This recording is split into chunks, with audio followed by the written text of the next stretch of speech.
Hello, I am Kenneth Palliam, President of the ISACA South Africa chapter. On behalf of ISMG, I will be moderating this panel discussion on third-party risk management, how to evolve a program. With breaches involving third-party vendors regularly making the headlines, most companies have become aware of the risks created by this extended attack surface, often because they have been victims themselves. By following the right path, security and risk leaders can feel confident in their approach to managing the cyber risk posed by third parties. We have a wonderful panel to discuss this further. The panelists are Dr. Feni Osakwe, Director, Group IT, GRC and Strategy, IHS Towers, Dr. Bharat Soni, CISO, DPO, GT Bank, PLC, and Ms. Chinene Chizia, Consulting Secretary, Architect, WB, FNGN, Digital Identification for Development Project. Welcome to this discussion. We'll get straight into it, and we'll start with my first question in terms of what are supply chain attacks, and can you give some examples? Perhaps we can start with you, Dr. Feni. So what are supply chain attacks? So, I think, and not to go textbook, but I mean, in my experience, supply chain attacks really, or third-party attacks, as we call them, are really, malicious users or hackers, like we call them, leveraging the trust relationship you have with your third-party suppliers to be able to gain access to your organization. Okay, so they probably find out that they cannot gain access directly to your organization, so they leverage a trusted third party, and then they gain access. Probably in recent months, the biggest example has to be the SolarWinds example, where I think about 18,000 customers actually, the spread had already got into about 18,000 customers before, the CEOs and the right people started reaching out to the security teams in those organizations. So that's what I would say supply chain is, and that will probably be my example, just because it was in the news and it's probably one of the most recent. As industry experts, what has been your reading of this evolution in terms of third-party risks? And do you see a reduction or increase in these types of attacks in the future? Dr. Bharat Soni. So to answer into the previous one, what typically we looks into supply chain attack is coming from technical perspective.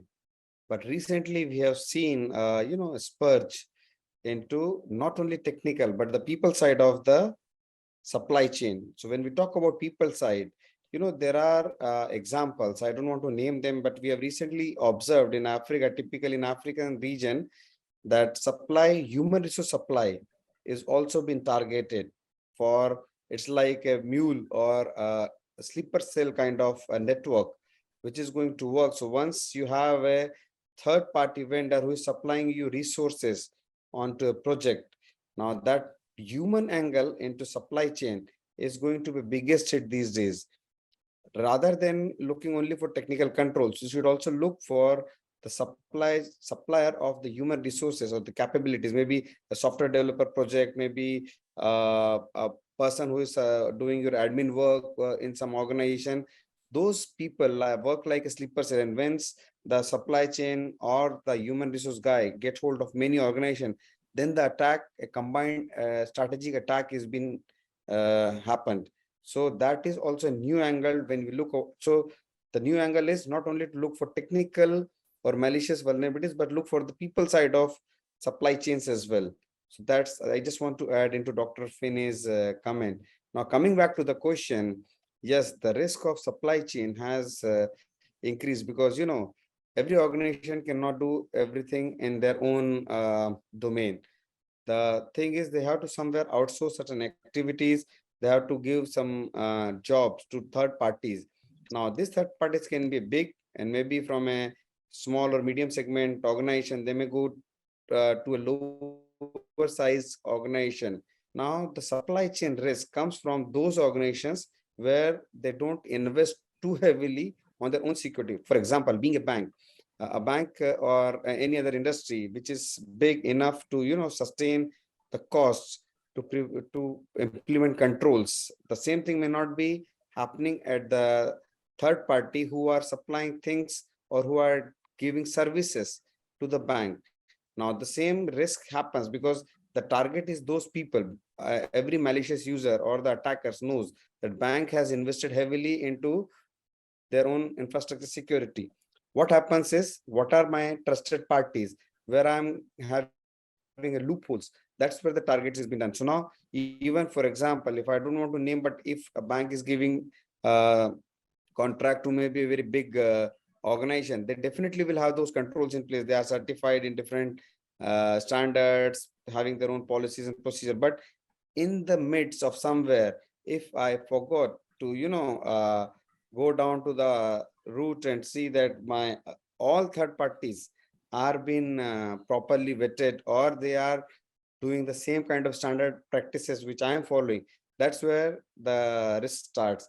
And one of the perks with supply chain attack is that it allows attacker to cast a wider net, as more companies can be hit by focusing just on their own customers. So once I have a SME or a mid-range vendor has a reference, obviously they will go and hit other organizations of the same size. That creates their wider net. So the risk is not decreasing any which ways. It's just going to increase, and definitely it's going to be very means the top priorities of the organizations to keep the third party supply chain risk at their highest priority these days. That's my thought. Thank you. Thanks, Dr. Soni. It's important. It's important to note that you raise a good point in terms of governance processes and policies being in place. Ms. Chinene, do you feel that this is the governance around third-party risk is generally adequate, or are there still areas for room to improve in terms of governance regarding policies and processes? That's an interesting question. And just to say that I support what my co-panelists have said about supply chain and people, process, and technology. So that when it comes to third party, there's a vast layer of relationships. It could be, or network of relationships. It could be suppliers, the people, whatever your process is, demand side. So many factors contribute to this supplier thing. And so we need to then think about the governance principles. In the US, there are NIST standards already in place for federal institutes and organizations when it comes to supplier management. There's also the vast standard that most of us in this region confirm to, which is the ISO 27001. There's a requirement in the Annex 15, which talks about supplier relationships and the expected controls that you should have in place within your organization to manage these. So beyond the regulations and compliance that exist in the industries, I think that the main issue I've seen in practice is actually implementing. So yes, it's one thing to have the policies, it's the second thing to implement the adequate controls to catch out these measures. So when we see that there are vulnerabilities in existing software, for example, your software development lifecycle as an example. So you have a third party developing a software for you, and then what kind of rigorous measures go into the security testing of the application? How are the libraries checked? Do you have like an attribute check of what it is they're doing? And if there's a vulnerability along that chain, does that vendor have another vendor that supplies them in the bid for them to meet the service that you want as an organization? So we cannot overestimate the value of compliance.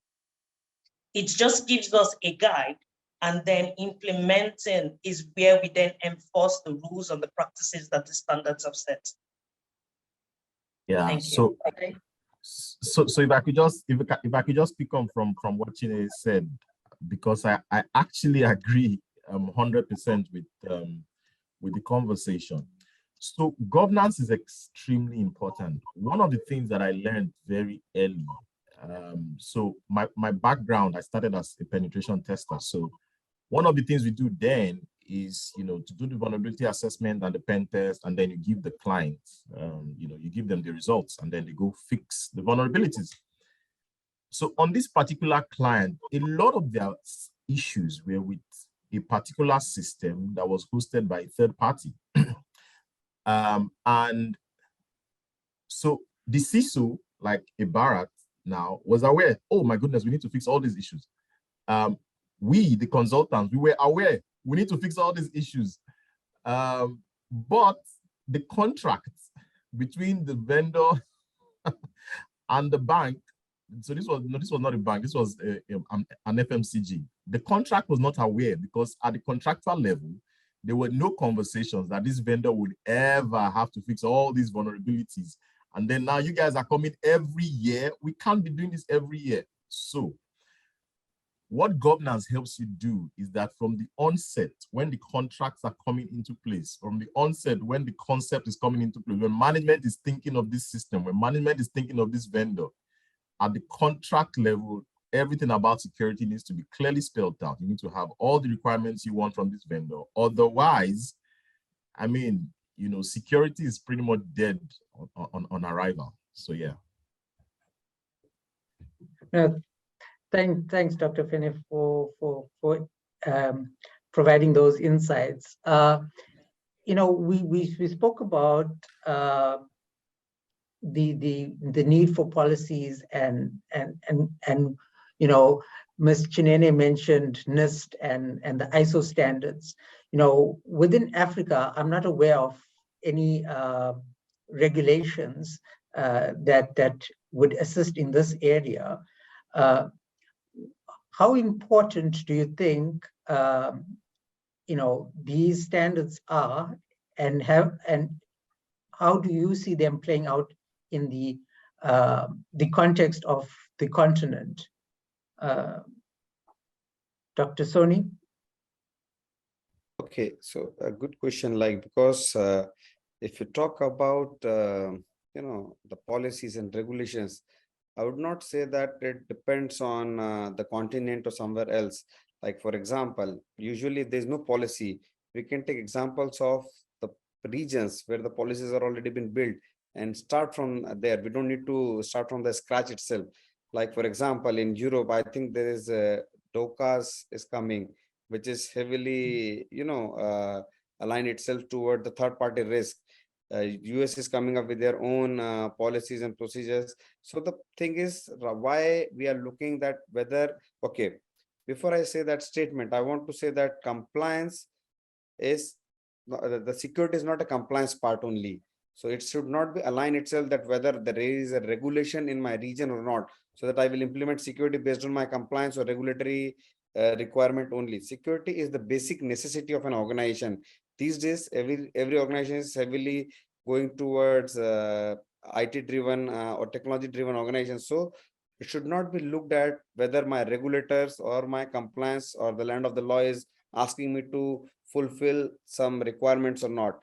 Let's start with a mindset or a culture in the organization that yes, we have to implement certain level of policies and control in place, and the governance is a top-down approach. It can never be a bottom-up approach. So as Dr. Finney mentioned, we have to start the governance, the culture of understanding the security and the risk from the top-down approach. Coming to the third-party supplier domain or the area of risk, it has to be built across all stakeholders. As I mentioned, it cannot be only looked into angle of what is a technical third-party supply chains or technical supply chains only. It has to be looked from all holistic angle. I can give an example. There are many incidences where a person who is in a cleaner, for example, has been given some USB drive, and that person does not know what the implication on the organization will be. The person has been asked to just put the USB drive on any of the branch head system. He is giving that particular sense of security at that point of time, but he put that USB and the whole network has been compromised. So that's not the angle of That is the angle where nobody looks into things. And that's where the weakest link is. So the governance and all stakeholders should be included. The policies has to be driven from all angles, maybe risk, maybe compliance, maybe information security, technology, admin, procurement. Wherever I have my third party, typical scenarios, if we have a centralized procurement department, that's where we should start. And as Dr. Fene and Chine also mentioned, that the governance has to be in a part where you put each and every clause into the policy, so that nobody will take advantage that this clause is not been added, this is not into my contract, that is not been, even looking to third party, more than third party, go to the fourth parties, because third parties, what I can see, I don't know what is happening at the back end to the fourth parties and fifth party contracts. So that's where we need to, go beyond certain limits and try to capture everything into the policies and ask relevant stakeholders that whether this is fine or not, because it's not one person's job or a CISO can drive it. It's a combined effort to secure the organization's environment. So that's my thought onto it. Thank you. No, that So if I may come into that, sorry, Kenneth. I agree with Bart on what he's mentioned and all of that. But there's something about our region when it comes to adopting standard. What I would like to say is that the onus is on us security professionals, not in the sense that we need to develop the standards, but in the sense of creating awareness and advocacy of adoption. So we know that these kind of attacks, there was an example sometime on Twitter where someone wanted to hack a blockchain company, and then they did like an advert for the staff of that company and phishing and got access to that blockchain firm. So if we have this kind of advocacy and awareness talks within our stakeholders in the industry, and then to the regulatory bodies in our region, because they all have mandates to create some sort of guidelines that people can adhere to. So if we have this advocacy that can then get the policy makers to then adopt this kind of guidelines and standards that exist already, and to the extent where it is applicable to our region, because like Bharat said earlier, we all use the same kind of OEM manufacturers in our enterprises. So it's not just taking what obtains in the US or in Europe, but basically saying, okay, we use it in Africa, and this is the peculiar thing in Africa, and then this is our guideline that we would then adopt going forward. So with this in mind, the objective would basically to ensure that there's an assurance across the supply chain management cycle in any industry or infrastructure in Africa. Thank you. Yeah. So for me, the rule is simply adopt and adapt. Adopt it and adapt it to the African context. I don't think you need to create anything from scratch. Yeah, we don't need to recreate the rules. Yes, no, I totally agree that, we must make use of what is available to us, adapt it for our situation. And then, aside from governance, in closing, what would you recommend, or what tools or techniques would you recommend to help manage third-party risk? Perhaps we could start with you, Ms. Chinene, and then Dr. Bharat and Dr. Fene can have the last words in terms of the tools and techniques that you would recommend. Okay, so for organizations, the basic tools exist already. So, when these bad actors come into your network, they don't just strike immediately, they learn about your network. So basic ones for the learning are the SIEM tools that we have that can then have like a behavioral analysis detection when there's an unusual command and control execution somewhere within your network. That should then alert and prompt the analyst monitoring the systems to know that something funny is going on, and then they react.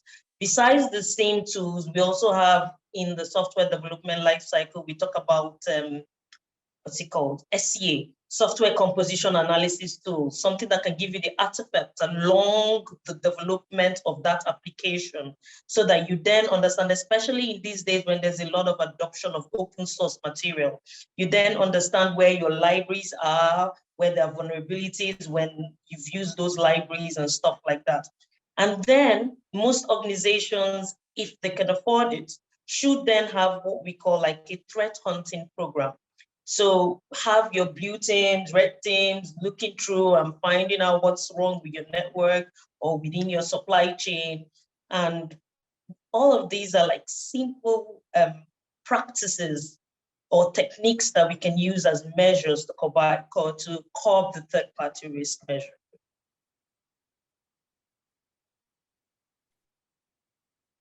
Okay, so if for me, if I want to really add into things, so for me, hello, am I audible? Yes, you are. Yes. Okay. So for me, if I want to really add, I would like to start with that there is no silver bullet for everything, right? A third-party supply chain risk has to be looked into from all angles.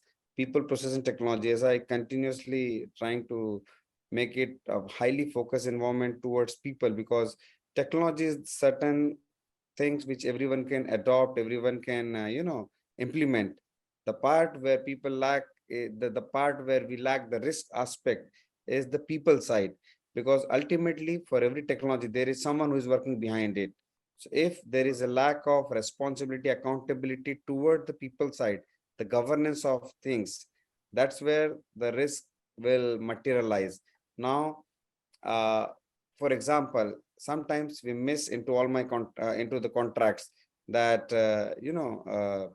what you say, whether we have what you called whether we have disclosed with a clause of disclosure into the contract or not, because disclosure clause is something very important when you ask it. If I don't put a disclosure clause, then there will be a problem. I need to put a clause of data privacy. I need to put a clause of data sharing, maybe third party, fourth parties to the things, how this has been going to be shared. What is the, if I'm not even defining my value of the data, then I cannot countermeasure the losses if anything happens to my data. So the supply chain risk is something which we really need to look from, not only from tools perspective, from a governance perspective, from people perspective, from every side of the angle, and all stakeholders and should be involved into things, without which and also when we say tools, the new word which we usually see is about the zero trust. So even for the staff and for third parties, everyone has to authenticate at every moment, whether it's coming from inside, whether it's coming from outside. Trusted party, non-trusted parties obviously will not be allowed, but everyone has to develop the zero trust approach or the framework for their organization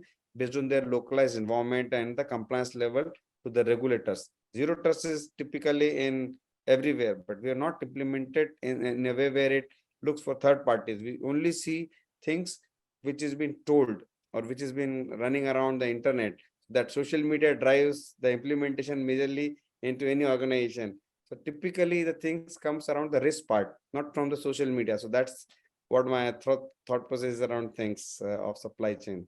Thank you. Yeah, so I'm laughing because I can clearly relate with what Bharat is saying. For those of us that have been doing this for a while, we definitely understand that.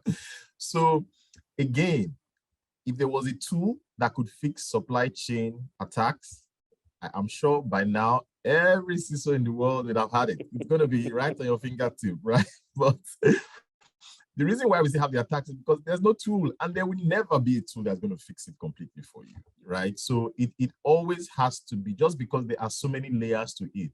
I mean, what tool is going to fix a third party, giving probably the cleaner of your company a flash drive to go drop somewhere? What tool is going to fix that? So technology does have its limitations, the same way it does have its advantages.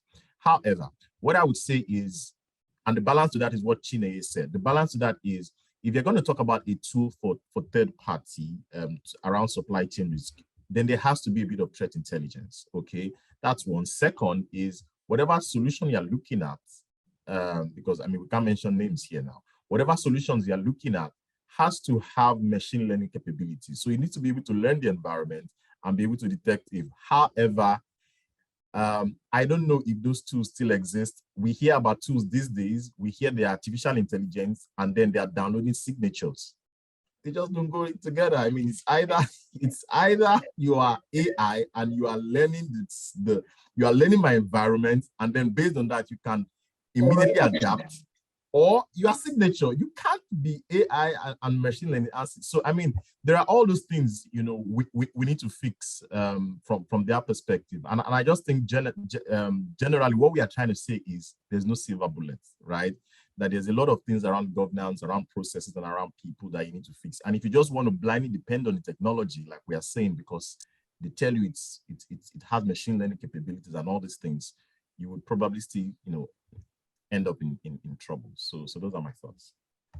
No, Sorry, thank you want to everybody add, for your. want to add what Dr. Finney just mentioned. I have seen this practically happening recently.